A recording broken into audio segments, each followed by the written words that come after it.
a ustedes, a la gente que nos escucha. Este día martes nosotros tenemos un invitado muy especial. Bueno, yo siempre digo que son muy especial todos, pero en realidad el doctor Diego Egas ha sido una de las personas que le conozco hace tal vez unos 5 años. Siempre se ha caracterizado por ser muy bien formado, muy capacitado, muy educado, con muchísima formación académica, un investigador a tiempo completo, un clínico, y para eso nos ha acompañado. Antes de darle paso al doctor, nosotros tenemos una mención especial. Somos quienes decidimos convertir 4 paredes en un hogar, 20,000 viviendas propias y dignas, porque todos los construimos en Ecuador, más justo y solidario. El gobierno de la República del Ecuador, el gobierno de todos. Y con esto nosotros damos paso a nuestro querido invitado. Diego, por favor, cuéntanos dónde te formaste y dónde te sigues formando, porque sabemos que tu experiencia y formación es siempre muy amplia. Bienvenido al programa. Bueno, muchísimas gracias por considerarme, tomarme en cuenta. Mi nombre es Diego Egas, soy médico cardiólogo. Me formé en el pregrado aquí en la Universidad Central, me gradué como el mejor egresado de la universidad en el año 2010. Tuve estudios en Estados Unidos, en la Universidad de Tennessee Knoxville, en Umeå Universitet en Suecia, parte de mi pregrado, y mi posgrado fue en Brasil, básicamente en Sao Paulo, en el Instituto Dante Passanesi de Cardiología. Hice 2 subespecialidades, una especialidad de cardiología y 2 de arritmia, y también tuve un fellow en Bruselas. Excelente. Bueno, ustedes, como pueden ver, creo que nos falta un poco de tiempo, ¿no es cierto?, para presentar todas las formaciones académicas, si se quiere, toda la experiencia que tiene Diego. Y Diego, en realidad, ha sido uno de los invitados que nosotros más lo hemos planificado, porque tenemos este tema de las enfermedades cardiovasculares, y para eso, obviamente, queríamos que el mejor especialista lleve toda la información hasta su hogar. Ustedes, Radio Escucha, saben que los teléfonos están siempre disponibles, abiertos a sus llamadas, el 02250-6947, 02250-8442. Nos tienen en redes sociales, estamos con un Facebook Live, un saludo para todos. Estamos también en Twitter, en la cuenta de la radio, que es Pública FM, o mi cuenta personal, que es @EstebanOrtizMD. Para eso, bueno, empezamos nosotros hablando de este tema de las enfermedades cardiovasculares. Básicamente nosotros, como médicos, conocemos cuál es la importancia de este gran cúmulo de procesos patológicos. Pero Diego, para esas personas que nos escuchan, ¿qué son las enfermedades cardiovasculares y tal vez cómo se clasifican, para que esa gente que nos escucha en todo el Ecuador sepa de qué se trata? Bueno, la enfermedad cardiovascular es un grupo complejo de enfermedades dependientes de corazón y de vasos sanguíneos, que afectan básicamente a todos los órganos. Como nosotros sabemos, todo órgano necesita energía, todo órgano necesita alimentación, y la alimentación es llevada específicamente por los vasos sanguíneos. Quiere decir que una afección de vasos sanguíneos tiene repercusión directa en cualquiera de los órganos, cualquiera de las células que tenemos nosotros a nivel periférico. Entonces, la enfermedad cardiovascular es básicamente un problema global que afecta a todas las partes del cuerpo humano y a nivel mundial. Está muy distribuido. De hecho, yo quería citar algunos datos bien interesantes de una revisión, un levantamiento que hice recientemente. Nosotros nos alarmamos mucho cuando nos hablan de pandemia de H1N1, por ejemplo, lo que sucedió en el 2009 a 2010, que mató cerca de 18.500 personas, según reportes oficiales. O el terremoto más letal de la historia en Indonesia, el 2004, que mató 229.000 personas. O la Segunda Guerra Mundial, que duró, dependiendo del historiador, de 6 a 8 años y murieron 83 millones de personas total. Sin embargo, si nosotros vamos un poco más adelante, nos alarmamos mucho cuando decimos cáncer, por ejemplo. Todos nos quedamos un poco preocupados, y eso mata a 8.8 millones de personas anuales. La enfermedad cardiovascular, para que se hagan una idea, mata en torno a un promedio que fue en el 2012, 17.5 millones de personas, y eso haciendo en el anual más o menos un acoplamiento a lo que mató la Segunda Guerra Mundial. En 8 años serían 140 millones de personas muertas. Quiere decir que podríamos comparar con la más letal de las guerras mundiales, y ni siquiera eso alcanzaría a lo letal que llega a ser la enfermedad cardiovascular. Son niveles alarmantes. ¿Por qué tan alarmante? Porque a mí me preocupa la enfermedad cardiovascular porque es silente, y por el hecho de que es legal.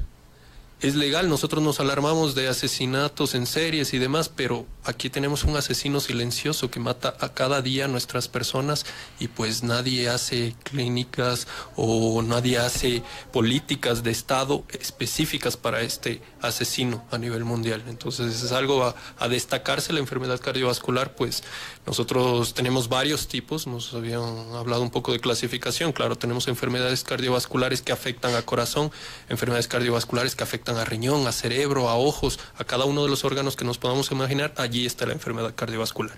Y dentro de muchas conocidas, pues tenemos la hipertensión, tenemos la diabetes, la enfermedad cerebrovascular de tipo isquémico, las hemorragias cerebrales y pues muchas otras que se convierten no solo en enfermedad, sino en factores de riesgo que promueven a otro tipo de enfermedades. Excelente. Bueno, ustedes pueden escuchar básicamente de la mano de Diego Egas, médico cardiólogo especializado en varios países. Él nos dice que las enfermedades cardiovasculares en realidad es un grupo muy complejo de patologías, porque como ustedes saben, todo órgano, toda parte del cuerpo necesita oxígeno, y este oxígeno es llevado gracias a los vasos sanguíneos, y cuando los vasos sanguíneos se afectan pueden ser en realidad procesos desde muy leves hasta muy catastróficos. Nos hablaba Diego, y en eso estoy muy de acuerdo, que las enfermedades cardiovasculares vienen asesinando a las personas a nivel mundial de una forma estrepitosa, y esto tiene que ver seguramente con el estilo de vida, con nuestra dieta, con el sedentarismo, con la globalización, con las comidas más preparadas. Y bueno, todo esto nos va a hablar el doctor Egas el día de hoy.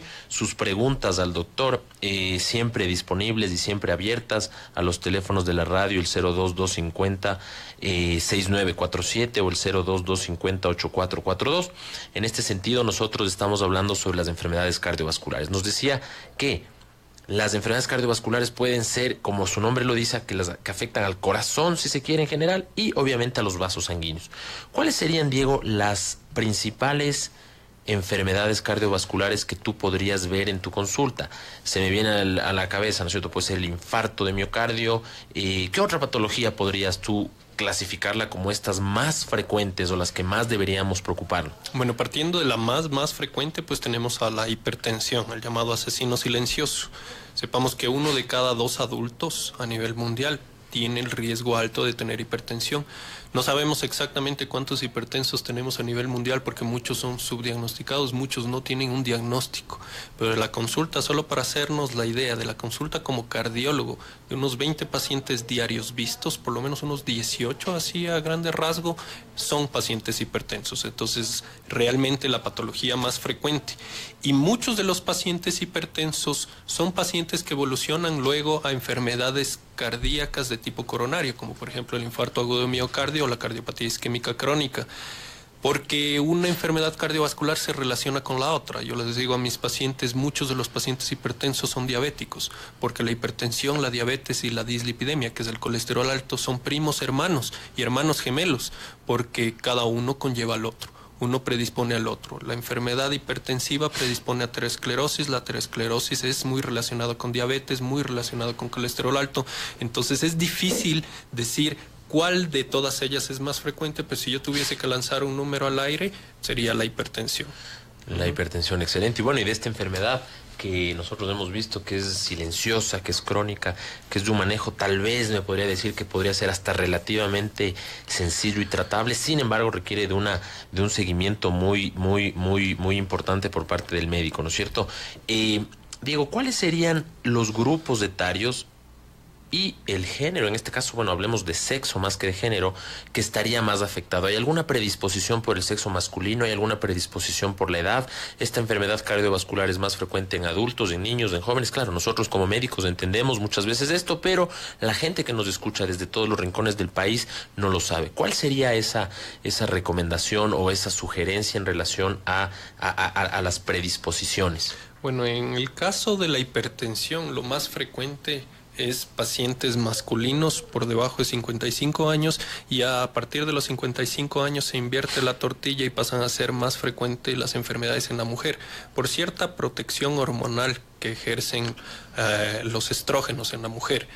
Pero la enfermedad es muy frecuente. A partir de los 50 años, casi 50% de los adultos tienen un riesgo alto de tener hipertensión arterial, pero no quiere decir que los menores de esa edad son excluidos. Hasta un 40% de mayores de 25 años, y estas son cifras de la Organización Mundial de la Salud, tienen también problemas hipertensivos, por lo menos un debut hipertensivo lo tienen. Y algo alarmante, si es que hablamos de mayores de 18 años, hay cifras citadas de hasta un 30% de los pacientes por lo menos detectados una medición de presión alta.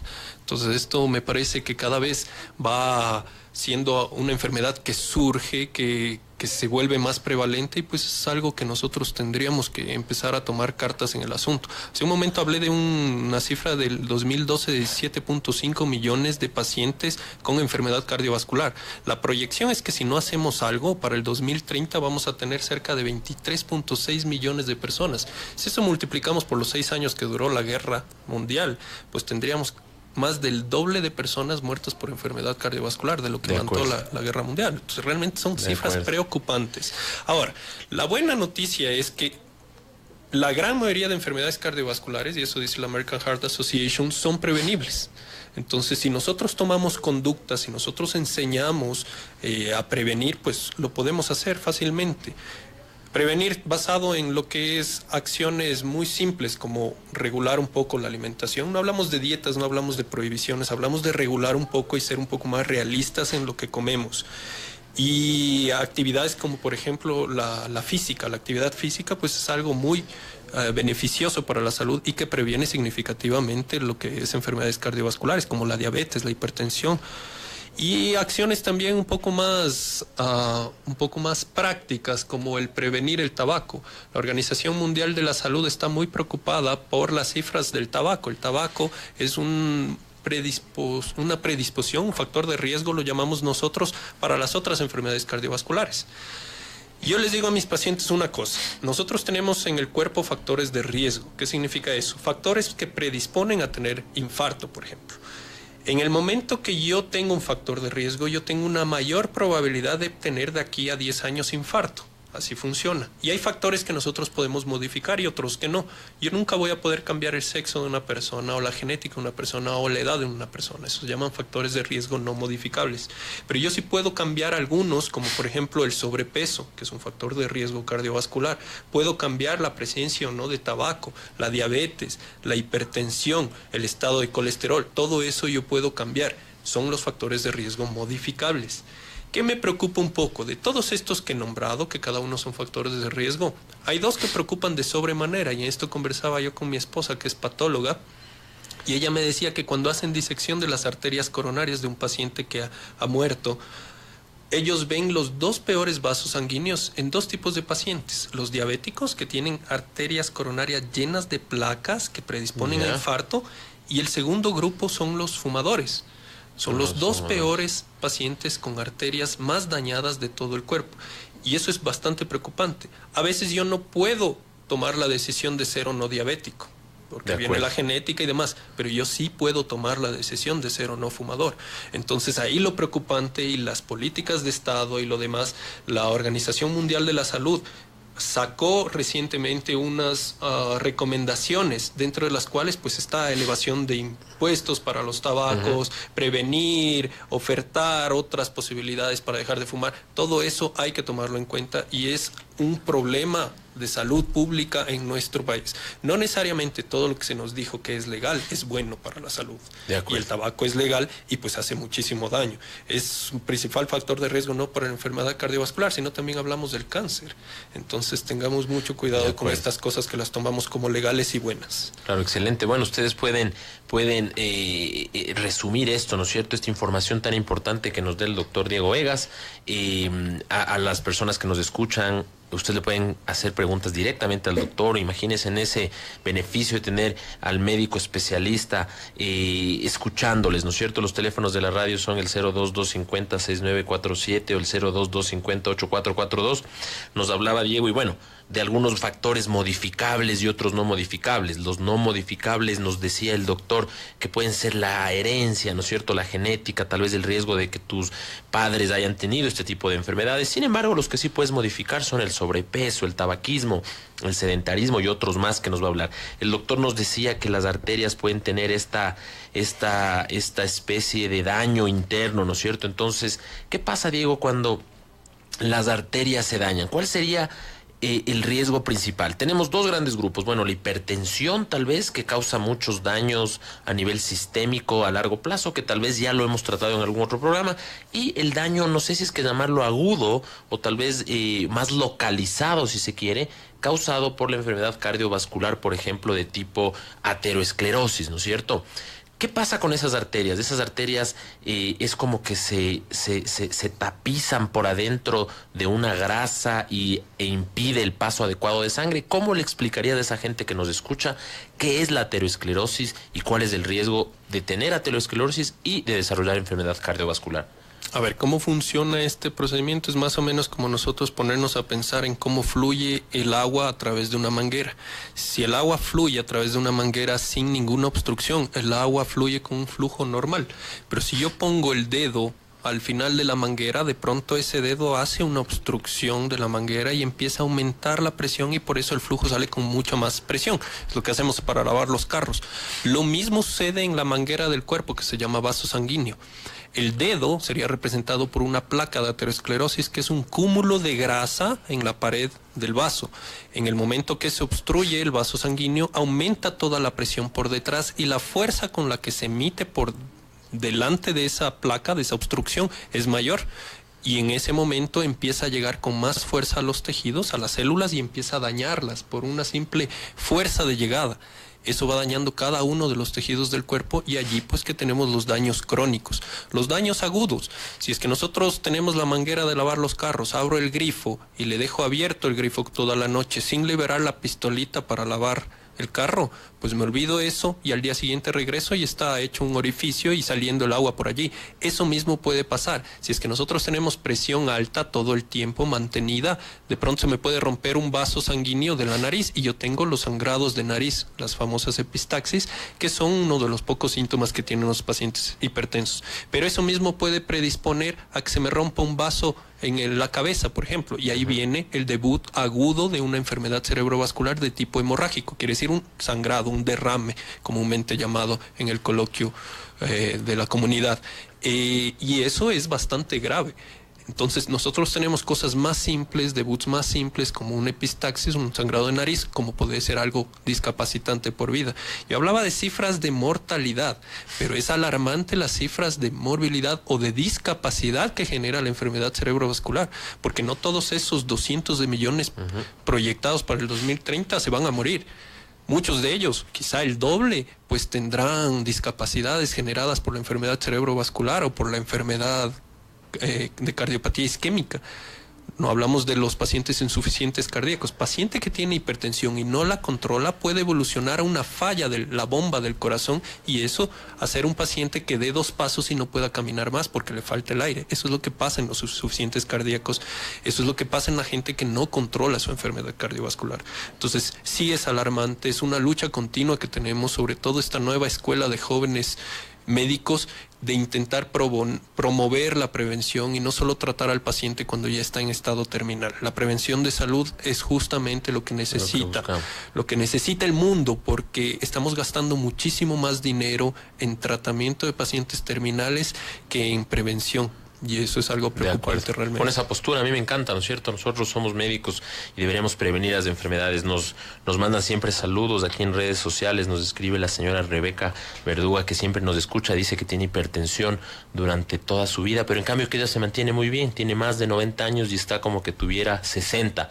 Entonces, de eso vamos a hablar después de este bloque de noticias, y regresamos en unos pocos minutos con el doctor Diego Egas para seguir tratando el tema de enfermedades cardiovasculares. Pública Noticias, más información, más contenido junto a ti. Información de última hora. El fiscal general del Estado, Carlos Vaca Mancheno, comparece ante la Comisión ANPETRA en la Asamblea Nacional. La temática, el tratamiento de delitos sexuales en el Ecuador. En la cita, el titular de la Fiscalía General del Estado expuso el papel que la entidad juega en el tratamiento de los casos de abuso sexual a menores en centros educativos. Según el fiscal, este tipo de delitos se convirtió en uno de los más denunciados y que más afectación emocional y ayuda psicológica requiere. Vaca subrayó que las víctimas de delitos contra la integridad sexual tienen derecho a que se respete su intimidad y la de su familia, por lo que es importante articular armoniosamente acciones desde varios entes para hacer frente a este tipo de delitos. Durante la exposición, el fiscal señaló que desde 2015 a 2017 en Ecuador se presentaron más de 27.666 denuncias de delitos sexuales de varios tipos en varios rangos de edad. De esas causas ingresadas, el 34% ya fueron judicializadas.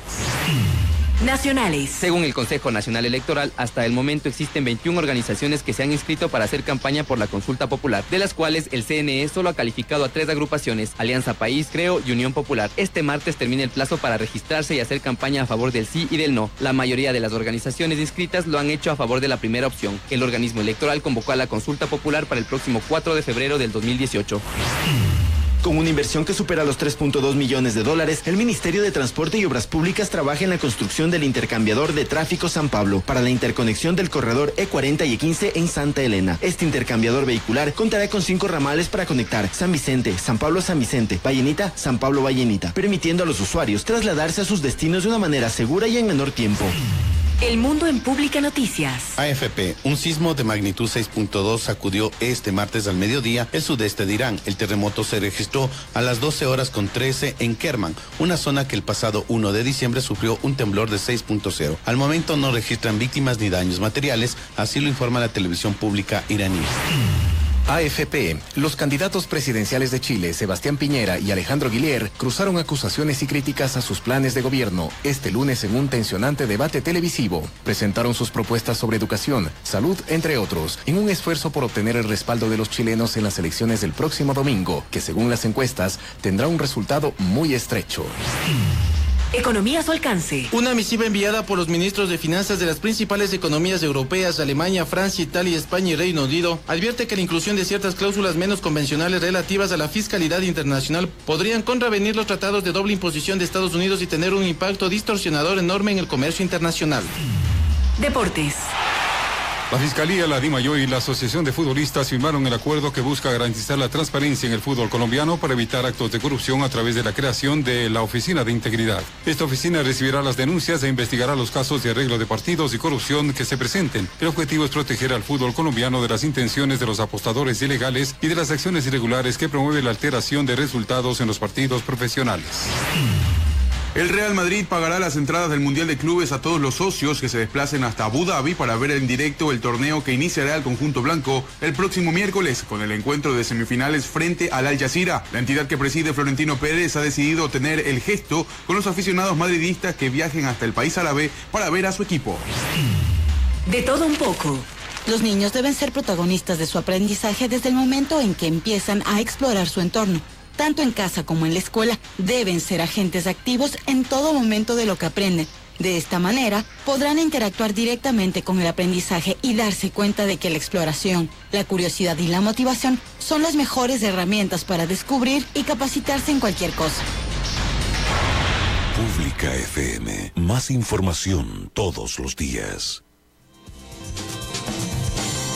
Bienvenidos amigas y amigos nuevamente a su programa Frecuencia Médica. Estamos con los teléfonos abiertos al 02250-6947 y el 0250-8442.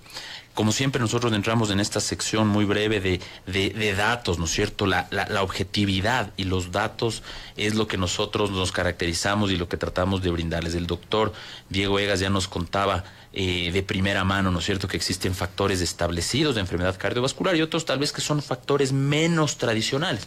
¿Qué es la enfermedad cardiovascular? Como lo decía el doctor, es esta enfermedad que afecta a la población mundial, especialmente adultos mayores a 60 años de edad. En el 2012 y 2013 esta enfermedad se estimó que ocasionó más de 17.3 millones de muertes a nivel mundial, algo que el doctor nos contaba y nos comparaba con otras patologías y daba números dramáticos, ¿no es cierto?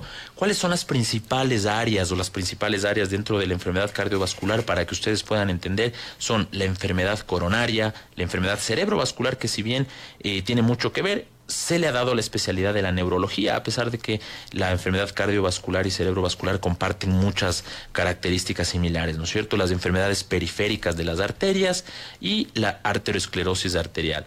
Dentro de estos factores, nosotros que hablábamos como factores tradicionales, por ejemplo, el doctor nos hablaba muy claramente de la aterosclerosis, del tabaquismo, de la obesidad, de la diabetes, y hay otros factores no tradicionales, por ejemplo, alguno que yo he tratado de estudiar de manera personal, por ejemplo, como es la exposición crónica a la altura, ¿no es cierto? Hay otros factores que tal vez no tengan demasiada información al respecto, pero que podrían contribuir al riesgo de desarrollar algún tipo de enfermedad cardiovascular. Doctor Diego Egas, en relación a los factores de riesgo, si es que tú podrías decirnos 5 factores de riesgo tradicionales, ¿cuáles serían estos 5? ¿Qué debería la gente tomar precaución seguramente de los que tal vez modificables y no modificables, ¿no es cierto? Ya nos hablabas de la herencia y de algunas cosas que no se pueden modificar, pero de los modificables, ¿cuáles serían los 5 principales? Bueno, los que más debemos tener nosotros precaución es justamente la hipertensión, y voy a hablar esto de los más comunes y más dañinos. La hipertensión, la diabetes mellitus, la presencia de tabaco, el sobrepeso, y yo diría uno muy relacionado con ese que sería el sedentarismo. Todos esos son factores relacionados el uno con el otro. Excelente, doctor. Bueno, como siempre nosotros tenemos que regresar después de un corte comercial. Nosotros estamos haciendo una mención especial. Somos quienes decidimos convertir 4 paredes en un hogar, 20,000 viviendas propias y dignas, porque todos construimos un Ecuador más justo y solidario. El gobierno de la República del Ecuador, el gobierno de todos. Volvemos después de un corte comercial. En Bolívar 89.1. Pública FM. Inicia la publicidad. Todo empieza con nosotros, los que nos levantamos a darle con todo día a día, los que abrimos los ojos y soñamos sin límites, los que después de dar tantos años, ahora disfrutamos de los mejores, porque los ecuatorianos siempre podemos ser mejores. Con nosotros empieza todo. Gobierno de la República del Ecuador, el gobierno de todos.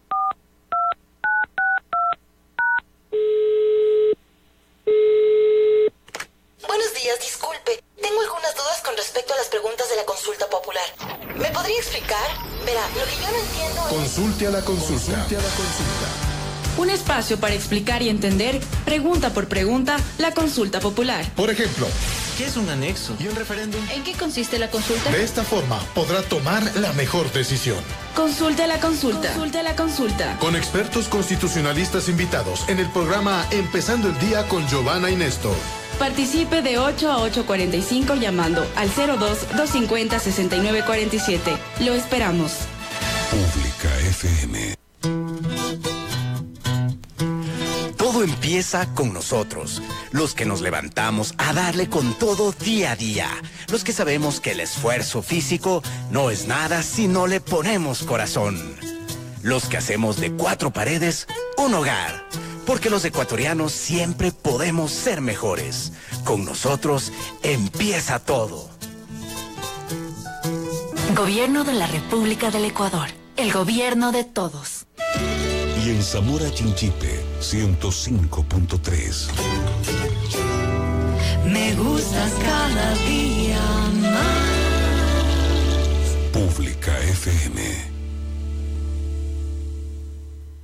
Está mi tierra linda, ahí tiene de todo. Pública FM. Hola, soy Alex Alvear, músico, compositor, arreglista, orgullosamente ecuatoriano, y escucho Pública FM por sus contenidos musicales y por sus noticias. Me gustas cada día más.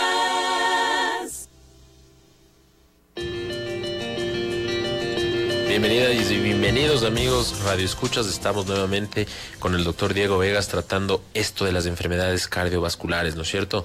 El doctor nos hablaba de estos factores más importantes que son y que ustedes deberían tener en cuenta para tratar de disminuir el riesgo de tener enfermedades cardiovasculares. Bien lo decía el doctor, la prevención es muy importante. En esto de los mitos y verdades, doctor, ¿cuál es la principal pregunta que la gente, por ejemplo, se topa en relación a las enfermedades cardiovasculares. Es verdad que hacer ejercicio, y esto lo hablamos como mitos, ¿no? Y el doctor nos responderá, ¿es verdad que hacer ejercicio una vez a la semana es peor que no hacer ejercicio? En este sentido, nosotros escuchamos muchas veces que la gente nos dice, chuta, yo no tengo tiempo y solo me juego un fútbol una vez cada semana y me saco la madre y después me tomo unas cervezas, ¿no es cierto? ¿Es eso peor? ¿Puede aumentar el riesgo? ¿Cuáles serían estos mitos y verdades con los cuales tú te podrías topar en tu consulta? Perfecto, muy buena pregunta y justo al tema. Realmente la principal pregunta que hacen los pacientes es ¿por qué a mí? ¿Por qué yo tengo hipertensión? ¿Qué hice mal? Y realmente no es un factor, son varios. Hemos hablado de algunos, pero esto pues se acumula durante el tiempo por muchos años. Sí, el sedentarismo es un gran problema. Una persona que hace ejercicio una vez por semana es considerada sedentaria. ¿Por qué? Porque eso no hace un beneficio cardiovascular. Hay varias guías de prevención de varios grupos a nivel mundial que nos dicen cuál es la actividad física, cuál es la alimentación recomendable. Y dentro del tema específico de actividad física, yo digo a mis pacientitos, no es necesario que se vaya a correr una maratón o que se suba el Pichincha o se cruce nadando el lago San Pablo. Es simplemente caminar. Para los que no creemos, pues realmente es algo bien interesante, un dato bien interesante, que el mejor ejercicio que existe para la enfermedad, para prevención de enfermedad cardiovascular, es justamente la caminata. Caminar mínimo 30 minutos al día, las guías nos dicen que por lo menos 5 de los 7 días de la semana, yo recomiendo 7 de los 7 días.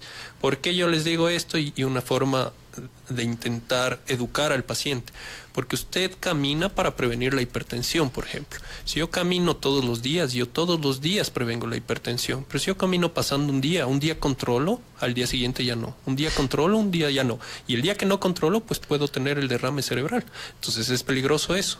Hacer ejercicio una vez por semana no nos ayuda realmente. No, y peor si nos vamos a tomar la cerveza. Perdón, después. doctor, que le interrumpa. Nos dicen que tenemos una llamada telefónica. Hay unos audífonos ahí, por favor. Si nos ayudan, bienvenido o bienvenida, amiga o amigo Radio Escucha.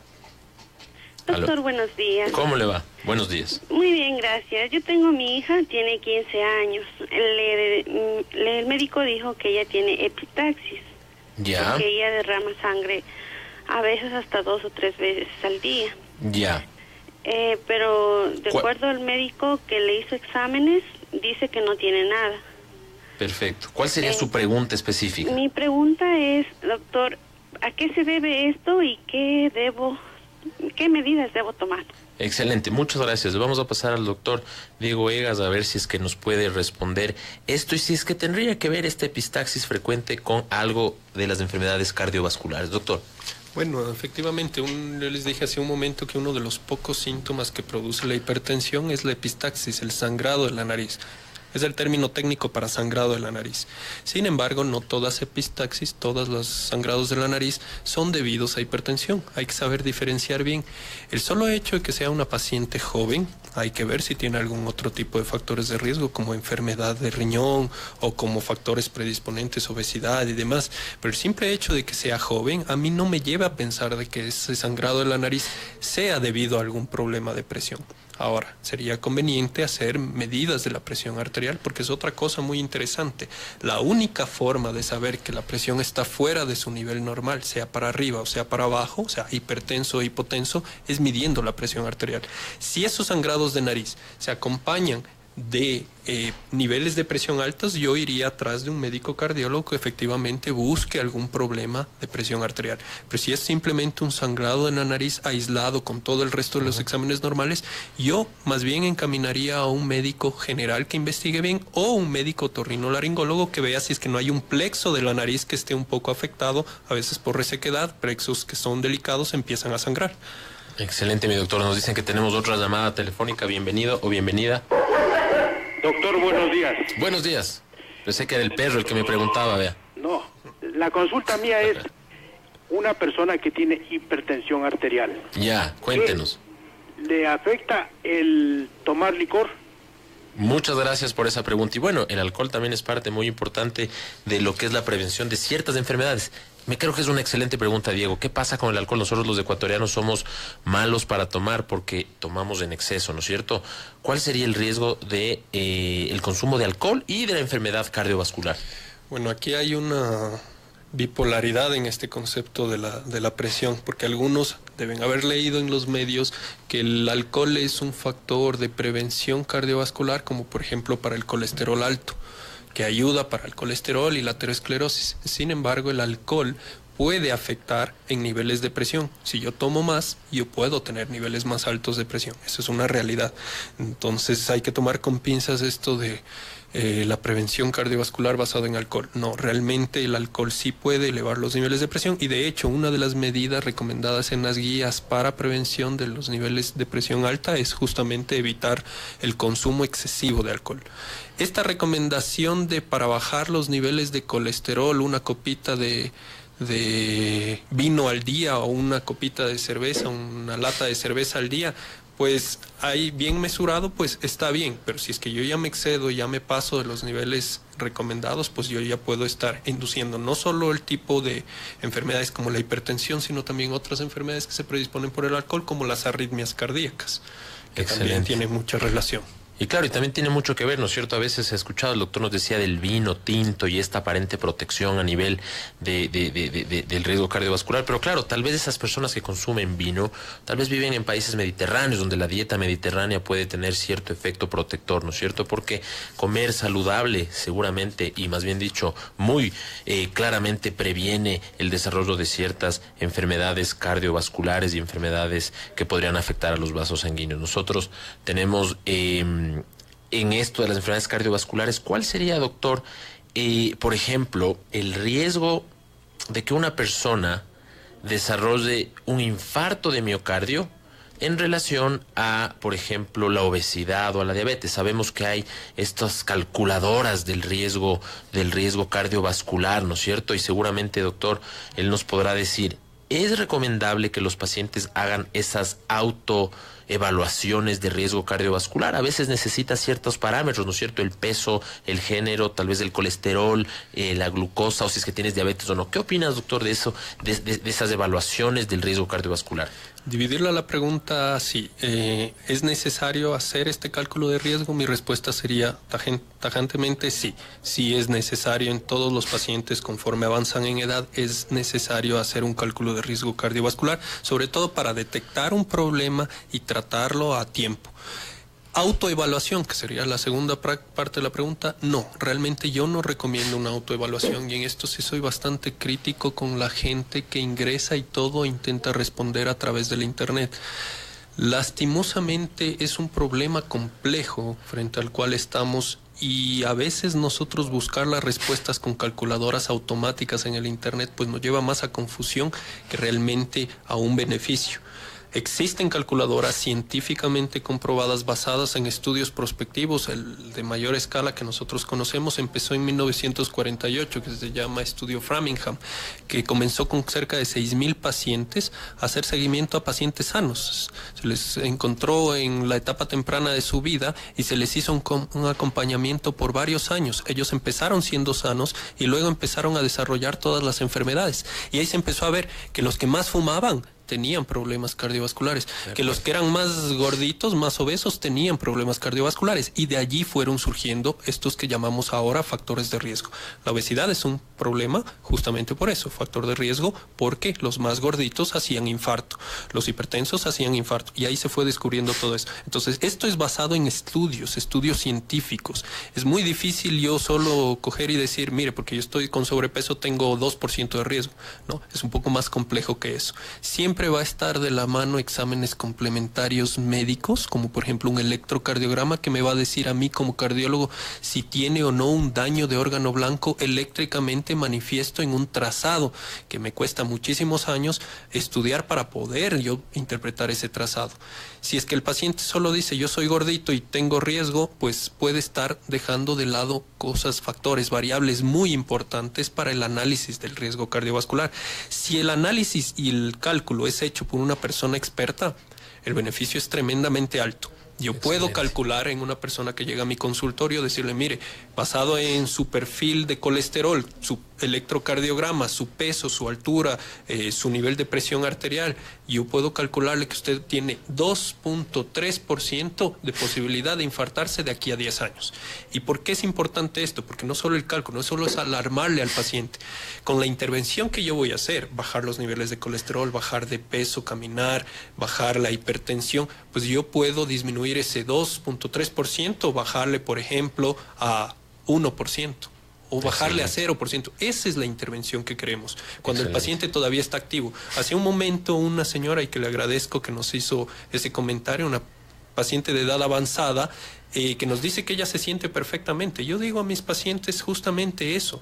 Es distinto ver a un paciente nonagenario de 90 años que ingresa a mi consultorio activo de toda su vida, que en algún momento le calcularon el riesgo cardiovascular y le recomendaron que tiene que caminar todos los días y prevenir, que un paciente que llega a los mismos 90 años arrastrado por toda la familia con el tanque de oxígeno al lado y por poco no puede ni moverse. El uno tiene carrocería de 60 años y el otro tiene carrocería de 100 años. Entonces, realmente la diferencia de los dos pacientes no estuvo en su genética, no estuvo en dónde nacieron, estuvo en qué momento alguien intervino para decirle modifique su estilo de vida, camine todos los días, coma saludable, haga ejercicio. Todo eso es justamente la intervención de prevención de salud de la cual hablamos. Excelente. Bueno, nosotros les invitamos a que nos llamen a los teléfonos al 02250-6947 o el 02250-8442. Tenemos una mención especial. Somos quienes cuidamos con amor a los protagonistas de nuestro futuro. 18,000 familias atendidas por el médico del barrio, porque todos construimos un Ecuador más justo y solidario, el gobierno de la República del Ecuador, el gobierno de todos. En este sentido, el doctor nos decía, ¿no? Esta persona que nos escuchaba, la señora Rebeca, tiene que estar tranquila, una dieta bien cuidada, un consumo bajo en sal y ser muy cuidadoso porque la señora que siempre nos llama nos dice, va siempre al cardiólogo, siempre está en los chequeos y le hace mucho caso al médico. Eso facilita el tratamiento, ¿no es cierto? Porque básicamente en esto de los mitos y verdades mucha gente puede escucharle al vecino o al tío o al pariente y en realidad llevarse información errónea. Diego, dentro de estos mitos, y nos llegan por Twitter las preguntas, ¿es verdad que existe que el infarto del miocardio puede ser más grave en una persona flaca? Claro, eso es algo que nosotros podríamos contestarlo muy fácilmente dependiendo de muchos factores, pero mucha gente nos dice, el flaco no tiene infarto. Y nosotros podemos decir, bueno, yo alguna vez yo no soy cardiólogo, pero me acuerdo que vi un infarto de miocardio muy grande en una persona que venía de jugar fútbol, que tenía un índice de masa corporal seguramente normal. Primera cosa, ¿no es cierto? Y la segunda, ¿qué tiene que ver este famoso colesterol de alta densidad y de baja densidad? ¿No es cierto? El buen colesterol y el mal colesterol. ¿Cuál sería el comentario para esa gente que tal vez no tiene los conocimientos médicos en relación a estos dos aspectos? A ver, los flacos también nos infartamos, esperemos que no sea el turno de cualquiera de nosotros, pero los flacos también pueden infartarse. No depende del sobrepeso como tal, como factor único. Son varios. Yo les dije, la enfermedad cardiovascular es tan compleja que depende de muchos factores. Por ejemplo, un flaco que fuma puede infartarse tranquilamente. Un flaco diabético, así sea flaquito, puede infartarse. Un flaco hipertenso puede infartarse por los otros factores de riesgo fuera del de la obesidad y sedentarismo. Entonces no es un determinante, no es una relación causa-efecto única, es una relación multicausalidad. Tenemos varias causas para un efecto mismo, que sería el infarto. Eso es interesante saber. Ahora, otra cosa muy interesante es el hecho de quitarnos la idea de la cabeza de que el tratamiento de la enfermedad cardiovascular se hace con remedios, porque no solo es así. De hecho, yo a mis pacientitos les digo siempre, el tratar su enfermedad, digamos la hipertensión, es como una mesa. La mesa tiene 4 patas, no 3, tiene 4. Si es que tengo 3 buenas y una mala, igual se me cae la mesa. Exactamente lo mismo es para el tratamiento de la hipertensión, por ejemplo. Tenemos que las 4 bases que necesita ese tratamiento, esa mesa de la hipertensión, son el ejercicio, la alimentación saludable, y óigase bien, alimentación saludable, no dieta. Tercera, recién vienen las medicaciones. Y cuarta, lo que decía el doctor Esteban Ortiz, justamente los controles regulares con el médico. Todo eso hace prevención de salud. Si yo tengo ejercicio, alimentación, pero me olvido de tomar las medicaciones, seguramente me voy a infartar. O si es que me está faltando el ejercicio diario, también me voy a infartar, por más de que yo tome la medicación todos los días. Entonces eso es interesante. Y otra cosa también interesante a saber, el paciente hipertenso comete el error de creer que tomando su medicación ya resolvió todo. ¿Qué tal si yo les digo que yo tengo una medicación que a la vez que le cura la hipertensión, le cura el colesterol alto, le cura la diabetes, le cura el riesgo de infartarse, le cura el sobrepeso y varios? ¿Y qué tal si yo les digo que esa medicación, esa intervención, pues es gratuita? Entonces todos los pacientes me van a decir, deme esa. No solo me dé una que me cure la hipertensión, sino que me cure todo a la vez. Pues esa intervención, esa medicación se llama ejercicio asociado a la alimentación. El ejercicio y alimentación me curan todo. La medicación de la hipertensión, netamente la hipertensión, los niveles de presión. Entonces ahí la diferencia para saber tratar la hipertensión. Excelente, mi doctor. Nos dicen que tenemos una llamada telefónica. Adelante, amigo o amiga, le escuchamos. Buenos días, caballero. Doctor, con todo el respeto que se merece, queremos decirle a usted que hace un rato dijo que no es tan necesario, urgente o basado en la genética. Quiere decir, en la genética es por lo que nosotros dependemos de los genes de cada uno de los padres de uno. Entonces, viene a ver ¿cómo se llama? El problema que no está en cuidarnos o visitar al médico cada momento, algo por el estilo. Entonces, lo que necesitamos es basarnos en la genética, porque realmente estamos repitiendo el problema. Hablemos de salud. Listo, muchas gracias por su comentario. Bueno, en realidad tal vez, no sé si nos hicimos entender bien, hablábamos de factores no modificables. El doctor muy claramente hablaba que la genética es muy importante. Doctor, ¿cuál sería su comentario a nuestro radioescucha? Entendamos bien una cosa, no por el hecho de nosotros no poder intervenir en un factor de riesgo significa que sea menos importante. Al contrario, por nosotros no intervenir, nos levanta ya una incógnita de que necesitamos nosotros intervenir en otros factores que sí podamos modificar. Por ejemplo, si yo sé que un paciente tiene toda su familia que se infartó tempranamente, y es una de las primeras preguntas que hacemos cuando el paciente llega a la consulta, pues yo tomo mucho más hincapié en prevenir a ese paciente de que se enferme con hipertensión o cualquier otra enfermedad cardiovascular, porque no es que le estoy desconsiderando a la genética, al contrario, es tan importante que yo, al no poder intervenir en ella, hago uso de otros factores en los cuales yo sí puedo intervenir. La genética es importantísima, así como la edad, así como el sexo, pero no son factores en los cuales un médico pueda dar una medicación o hacer una intervención para cambiarlas. Entonces eso es justamente a lo que nos referimos con factores de riesgo no modificables. No son no importantes, son muy importantes, pero en los cuales lastimosamente la ciencia no puede hacer algo por el momento. Qué excelente. Bueno, esos comentarios son muy claros. Y doctor, nos vienen justamente en el Twitter las preguntas. Y aquí, claro, el doctor siempre, y yo lo respeto muchísimo porque es muy objetivo y siempre argumentando todos sus comentarios. ¿Cuál es la recomendación, doctor, con la aspirina? Porque aquí mucha gente nos dice, bueno, yo tomo aspirina todos los días desde que tengo 50 años hasta ahora y no dejo de tomar. Y o la otra persona que dice, no, yo no tomo aspirina nunca. En general, y obviamente entendiendo su postura sobre la automedicación, ¿cuál sería la recomendación o los comentarios científicos en base al uso de aspirina? Hace un momento hablamos de cálculo de riesgo cardiovascular. La aspirina es una medicación que inicialmente se usaba para procesos inflamatorios y de dolor. Es un fármaco de la familia de antiinflamatorios no esteroidales. Esa aspirina, con el uso rutinario, empezó a demostrar disminución de eventos de infarto, por ejemplo, disminución de eventos de enfermedad cerebrovascular, y levantó la incógnita para estudios de si es que eso hacía prevención cardiovascular. Con varios estudios se determinó que sí, se hace prevención cardiovascular, pero no nos olvidemos una cosa: toda medicación, en absoluto, toda medicación que ingrese a nuestro cuerpo tiene también efectos adversos. Entonces, la aspirina tomada sin necesidad puede también causar efectos dañinos. Por eso, la indicación tiene que ser muy objetiva en esta área. Si es que yo hago un cálculo de riesgo cardiovascular objetivo en el consultorio basado en varios factores de riesgo, en el examen físico y los exámenes que yo pueda determinar, y yo determino finalmente que el paciente tiene un riesgo elevado, yo puedo indicar la aspirina para prevención cardiovascular. Yo no hago nada indicando la aspirina en un paciente que tenga unos factores de riesgo bajo, un score de riesgo bajo, porque yo puedo hacer más daño que bien. La aspirina tomada innecesariamente puede dañar el estómago y hacer procesos ulcerativos o inflamatorios como la gastritis, por ejemplo, o puede dañar también el riñón haciendo procesos de insuficiencia renal, o en un paciente de edad avanzada que no necesita aspirina puede también sangrar debido a la aspirina, porque también es un antiagregante plaquetario. Entonces todo eso hay que tomar con pinzas y tener mucho cuidado. Por cierto, hace un momento me hicieron una pregunta de lo del HDL y el LDL, que nos saltamos el tema. Realmente es muy importante. El colesterol es otro de los factores de riesgo cardiovascular, lo que llamamos nosotros la dislipidemia. Este desbalance entre colesterol bueno y colesterol malo. Colesterol malo llamándolo a un colesterol de baja densidad, el LDL, y colesterol bueno llamándoselo al colesterol de alta densidad, el HDL. ¿Por qué esto de aquí?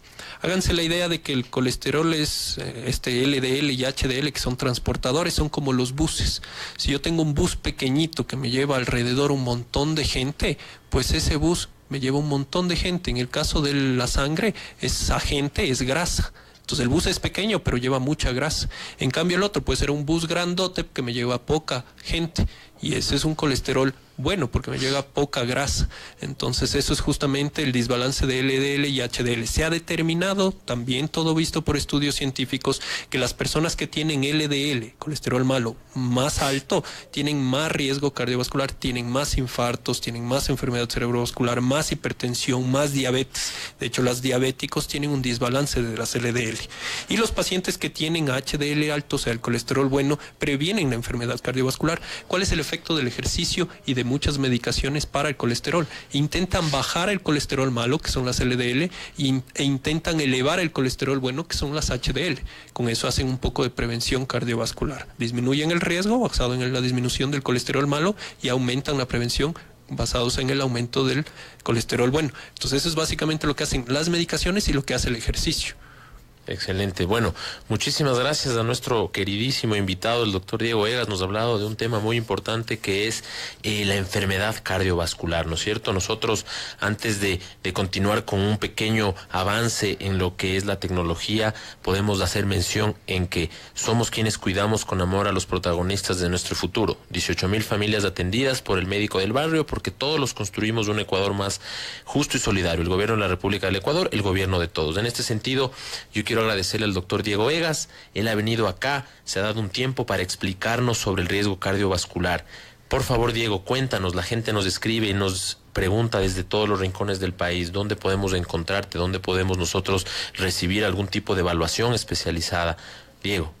A ver, yo soy médico del Hospital de la Policía, el Hospital Metropolitano y el Hospital Alianza actualmente, y tengo mi consultorio privado aquí en el Fortune Plaza, al frente de la Clínica Pasteur.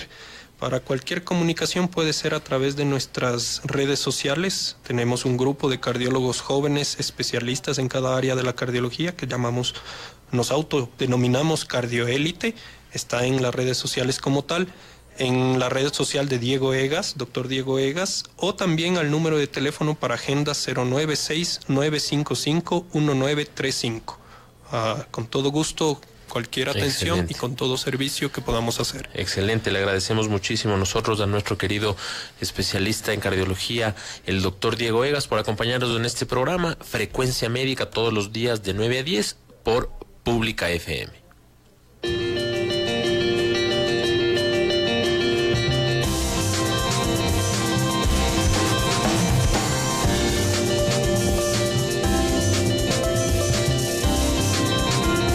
Fue Frecuencia Médica.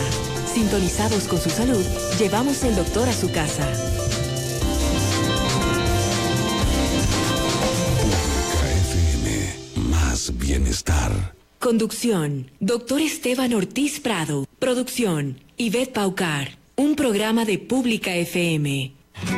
En Azuay, 105.3. Pública FM. Inicia la publicidad.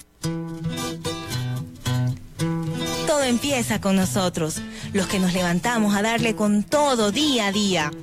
Los que nunca nos damos por vencidos y dejamos de ser invisibles para ser invencibles. Los que luchamos por nuestras ideas, derechos y valores. Porque los ecuatorianos siempre podemos ser mejores. Con nosotros empieza todo. Gobierno de la República del Ecuador. El gobierno de todos.